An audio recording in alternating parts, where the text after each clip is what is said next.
The Indian passport system is one of the greatest examples of how technology can redefine, revolutionize an Indian government services that is accessed by millions of customers.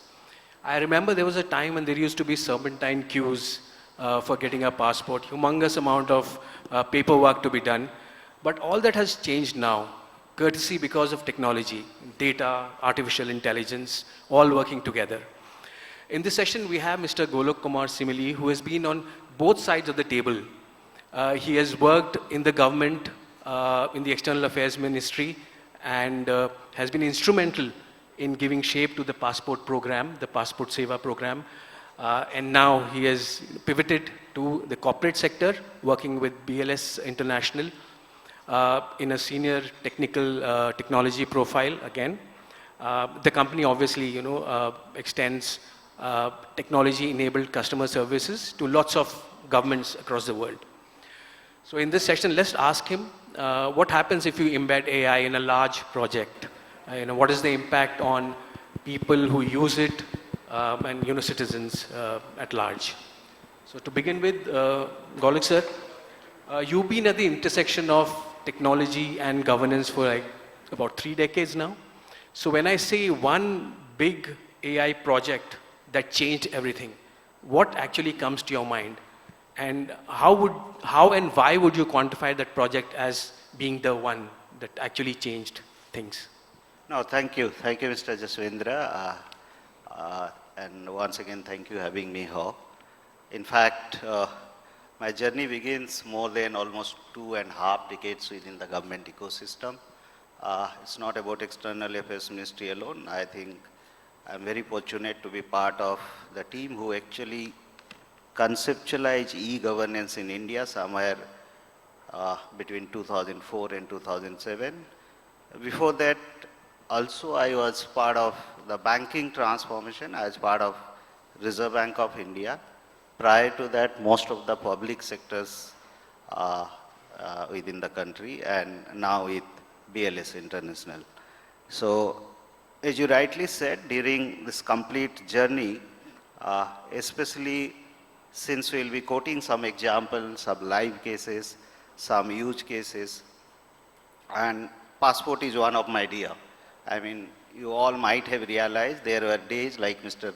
Yashvendra said, you be in the queue maybe 12 hours, sometime 24 hours, but even then you are not sure whether you'll get a passport or no.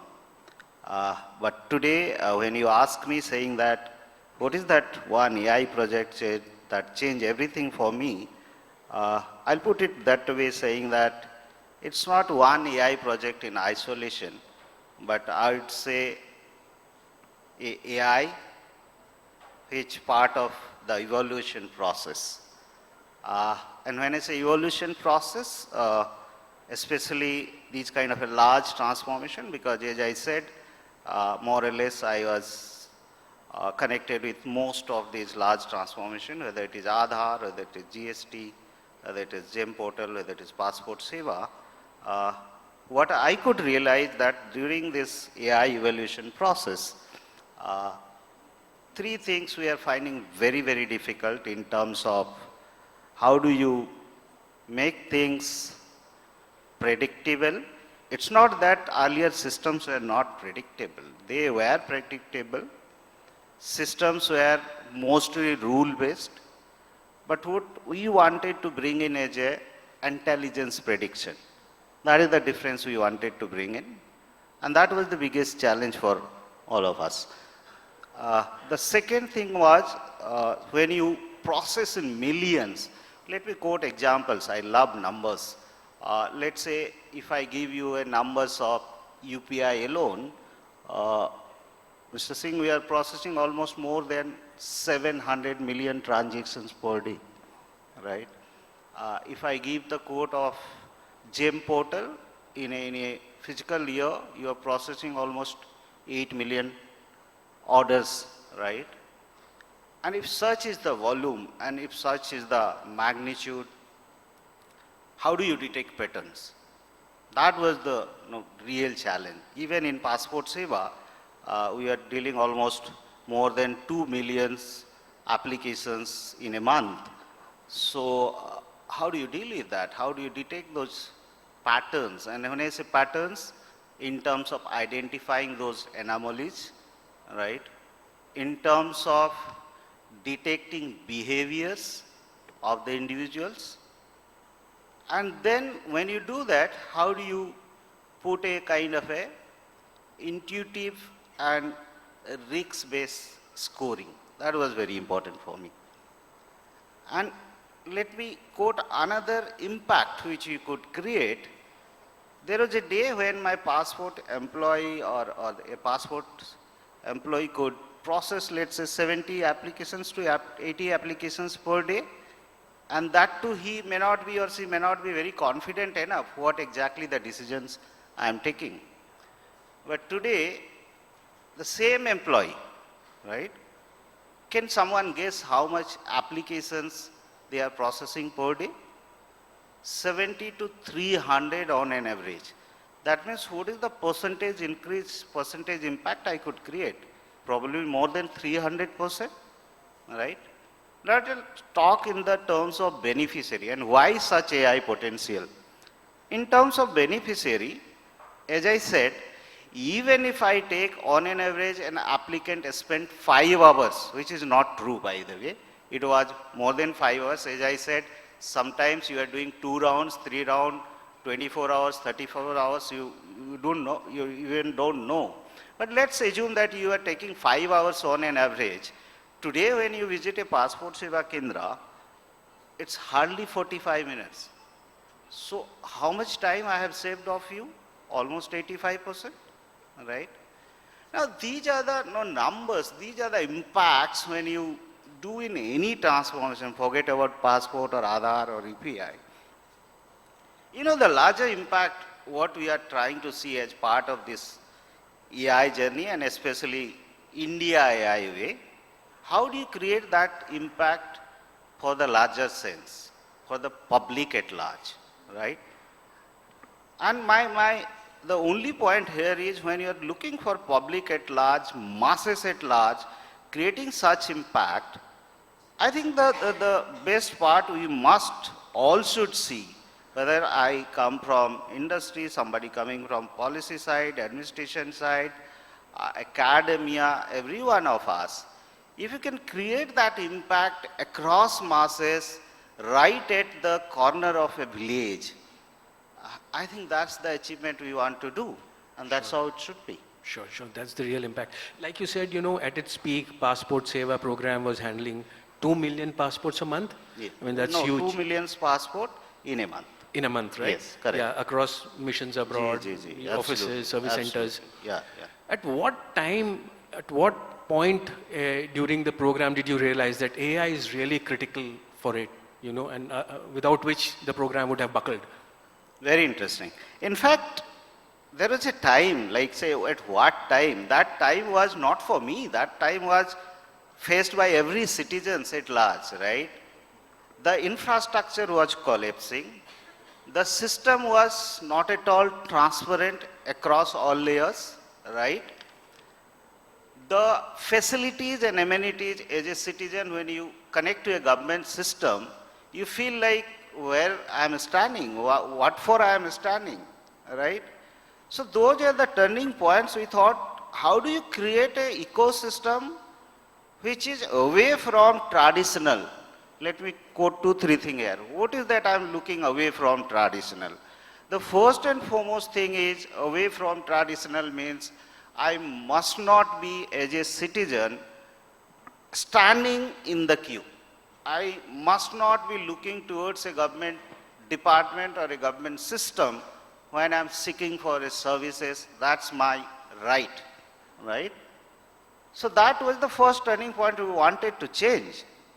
The second thing is, even if I wanted to achieve that, as I said, there was no infra, there was no system. So can a traditional system, can a budgeted model could have been helped me? No, absolutely not. So you wanted to move away from the traditional way. Can you inculcate a new business model? Can I engage industry people like you, where I must not be a kind of a silent, kind of a visible kind of a person where I'm looking for a budget. So that business model we have innovated along with the industry. Today I don't need any budget from government, right? That's a surviving system. It's a self-sustainable system. Last but not the least, what is the possibility when you're looking for millions, billions people at a scale, trying to bridge those demography, geography, literacy, education, economic conditions? What is the way forward? The only way forward is the technology way. And that's why the AI is here, right?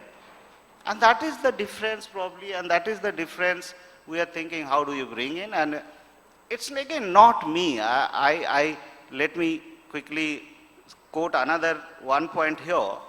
Now let's say passport seeker visit to a passport seva kendra, apply for a passport services.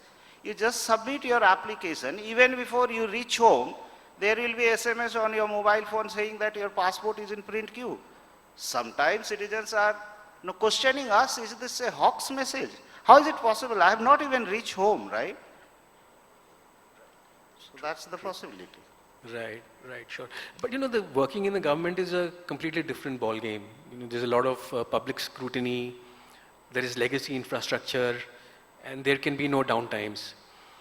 So was there a point that you thought the project would get derailed because of such pressures and such scrutiny, working in the government? And what was your decision at that point of time to actually just push through? If you can just throw light on that. I think another very pertinent question, saying that there is not a single point. Let me say, all the large transformation, whatever I have been part through or whatever I have been connected with, every large transformation has its own challenges, right? There is not single point of failure. And that is what I would foresee and what I have realized as on date, saying that when you are looking to transform such ecosystem at large, and that ecosystem, believe me, it doesn't or must not start with technology.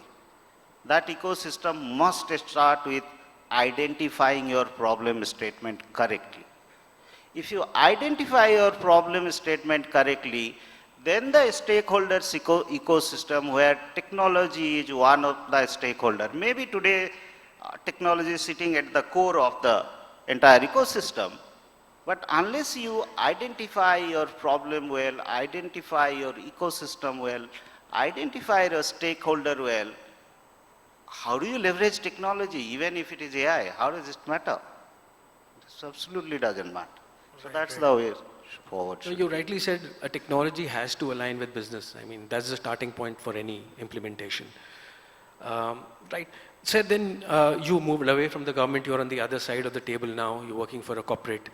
How different is AI implementation in a corporate environment compared to government, when you're not working with government, but you're accountable to the government now? Expecting that question, in fact. So when you are within a government ecosystem, you have a lot of authority, right? You have a lot of authority. I had a lot of authority as a passport seva CTO. But then along with authority, something called compliances for the government ecosystem, something called sovereignty. These are the words which is intrinsic to a government ecosystem, right? But then when you look towards the outcome within a government ecosystem, which is probably, as we are leveraging technology, as technology is sitting at the core of the transformation, which is changing now. Earlier it was very rigid in the compliance, authority and sovereignty in a government ecosystem. Today, along with sovereignty, authority and compliances, there is something called outcome. But let's take the other side of the coin, which is the private industry. In the private industry, you start with outcome. You have to comply with all those compliances, norms and regulation of law of the land, but then you think and start with the outcome. And that is why probably, Mr. Yashvendra, now what the shift, what we are realizing in the AI world, whether it is a government ecosystem or an industry, the intersection is how do you gel in outcome with compliance. So that is the way I put forward. And that is the way probably I am doing along with in BLS International, because we are working with more than 46 government clients globally with GDPR compliance, HIPAA, DPDP is definitely there. So you just imagine the kind of global compliances we are dealing. But then we are working hand in hand with the government ecosystem. But Mr. Golok, there is also this talk of sovereignty pyramid that India should have its own AI, cloud, knowledge, everything, and we should not ape the West, EU, or probably America. What are your thoughts on this? Is sovereignty pyramid just a boardroom buzz, or do you see this actually happening on the ground? Companies or technology leaders working towards it? No, absolutely. I think you have raised very important this thing. The sovereignty pyramid is the one which I tossed for, and I think it came in FE. And I personally feel that sovereignty pyramid is going to become a reality when we are looking into the AI journey. And as I said, that sovereignty pyramid will consist of chip sovereignty, cloud sovereignty, knowledge sovereignty, and your overall the capacity, which is the overall ecosystem. So that sovereignty pyramid for us, Yashvendra ji, going forward, what I foresee is unless we have that kind of authority in that sovereignty pyramid, I think, as you rightly quoted, when I look forward, EU or US kind of a scenario, US is mostly, AI journey is mostly aligned, mostly tightly aligned towards commercial. EU journey of AI is mostly tightly aligned towards compliances. But when it comes to government of India, public at large, we as citizens at large, what I foresee our sovereignty pyramid will travel towards trust, inclusion, and empowerment. These are the three factors which will dictate our AI journey. That's what I feel. Sure. So moving on, whenever there's a large IT transformation happening in an organization, it impacts the workforce in different ways. Sometimes it de-skills, sometimes it empowers. What did you notice from a human side, from a human side of transformation that really surprised you in any large project that you implemented? Probably the Passport Seva could be a good example there. Yes, no, it's a very good example. In fact, the fear factor, what employees have when we are introducing, leveraging, doing the automation towards hyper-automation and then AI, the most fear factor with our employees were, do I lose my job? Do technology take away my power? But the way we could transform that, the way we could bring in that change management, and that's where I think it's very important. Our colleague from METI also, Mr. Abhishek, told about, saying that how do you bring in that capacity building? How do you bring in that knowledge and skill set towards this AI journey? What I foresee is how do you realign this human knowledge and capacity towards leveraging the AI, rather than simply seeing that AI is a replacement of my humans. No, AI is never being a replacement of humans. Let's see that AI creating multiple opportunities, making me much more powerful in terms of insightful and predictable decisions, and also allowing me much more in terms of scale and capacity, otherwise a normal human being cannot be. So that is the way we should be. Sure. Sir, you've been there, done that when it comes to large technology transformative projects. I'm sure people in this hall would have also implemented AI in their organizations, but they probably wouldn't have achieved the kind of scale or the size or the impact that they were expecting. What, according to you, could be that obstacle or one factor that could be holding their project back from achieving their full potential? Must not see all of this technology, automation, hyper-automation, including AI, as a silo approach. Start with your kind of which I already told, saying that what is that, the impact, what is that, the ROI, what is that, the leverage you are trying to achieve. If you define those parameters correctly and then start building the AI ecosystem, actually AI must not be taken as an innovation tool. AI must be taken as an infrastructure. AI must be taken as an inclusive ecosystem. The problem we are doing, when we are leveraging AI kind of a powerful tool is, we are trying to leverage AI something called a bit and pieces in silos as an innovation tool or as a startup kind of initiative. That must not be.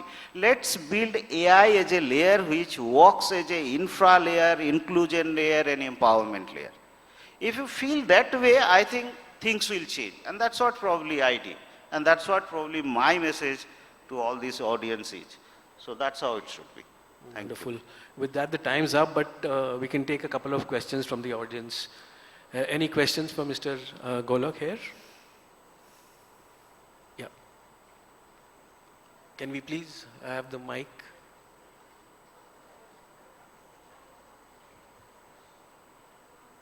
Yeah. To the gentleman here, and okay. And then on the first table.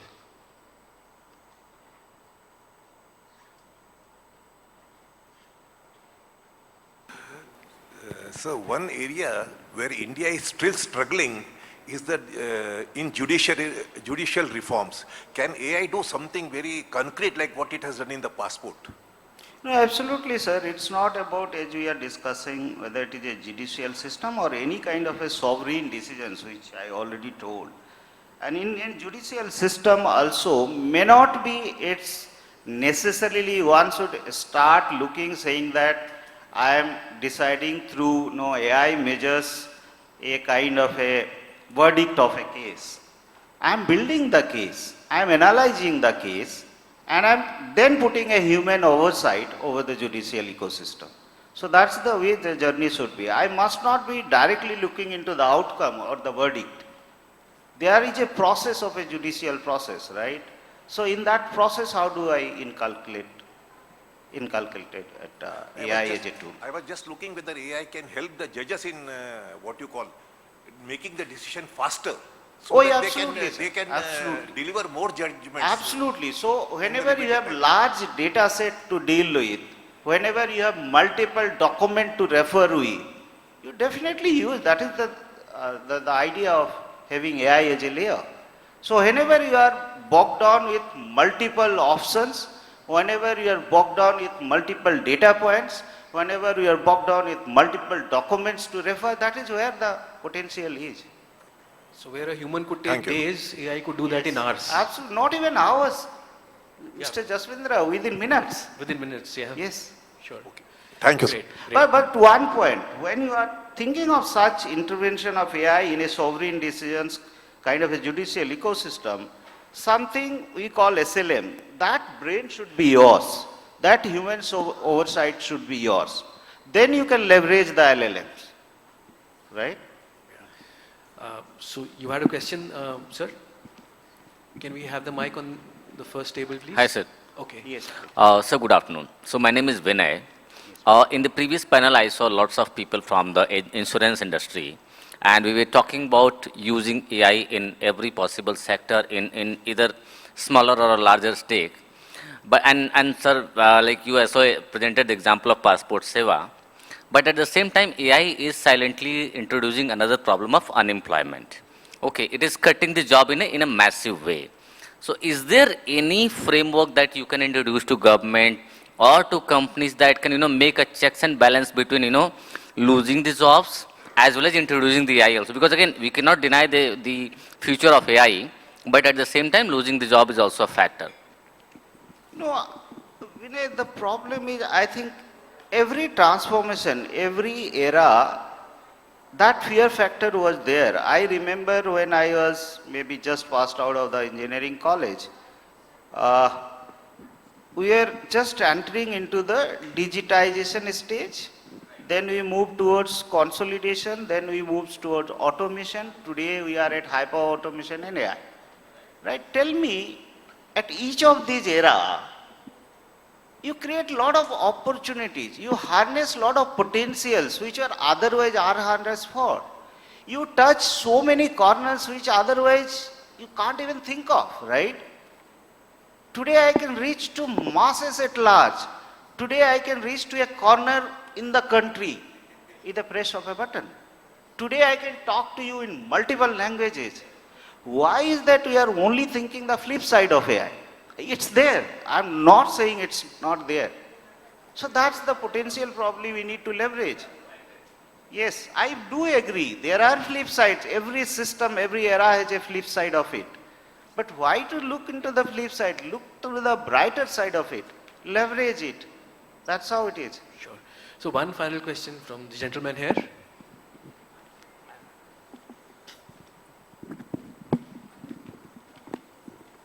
Thank you, sir. I have a question little bit different on the present topic.